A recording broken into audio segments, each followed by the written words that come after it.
Joining us now from Capitol Hill, NBC News senior national political reporter Sahil Kapoor. His new reporting is entitled Republican Infighting Escalates Over Poor 2022 Election Results as Trump Reemerges. And Sahil, it seems to me some Republican leaders, are trying to sort of avoid Trump, at least say things that seem to reject Trumpism, but they haven't completely run from him yet.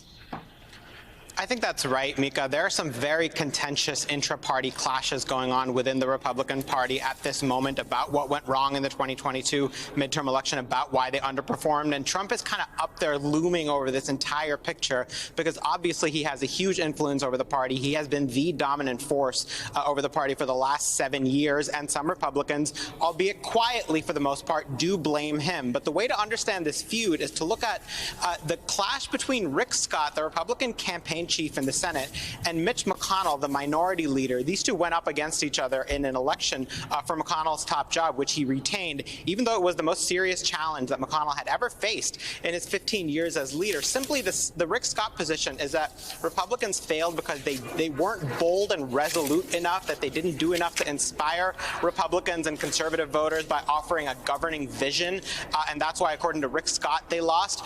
Mitch McConnell's view is that that's a bunch of hogwash, that the reason Mitch McConnell thinks Republicans lost is that they alienated people in the middle, moderates, independent voters. McConnell said that too many of them viewed Republicans as the party of chaos, as the party of negativity, and in his view, that frightened those voters. That's pretty strong language coming from Mitch McConnell. So you have very different diagnoses and very different ideas about how to fix what happened in 2022.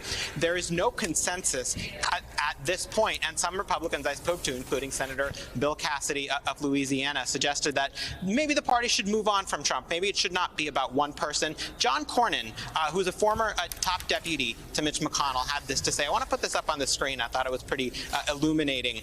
What Cornyn told me was that the constant rhetoric about looking back at the 2020 election was not appealing to voters. He went on to say, what I hope we learn from this is you can't win the general election merely because of your base vote. You've got to expand the vote beyond that. That is sort of politics 101, but sometimes apparently we forget, unquote. So there you are, different visions of what went on, different theories about why Republicans underperformed, no consensus. It's going to be a party a little bit in the wilderness for a while, even though they have that very narrow House majority. Because some Republicans breaking with Trump, we'll see how long this holds. It feels like we've seen this movie before.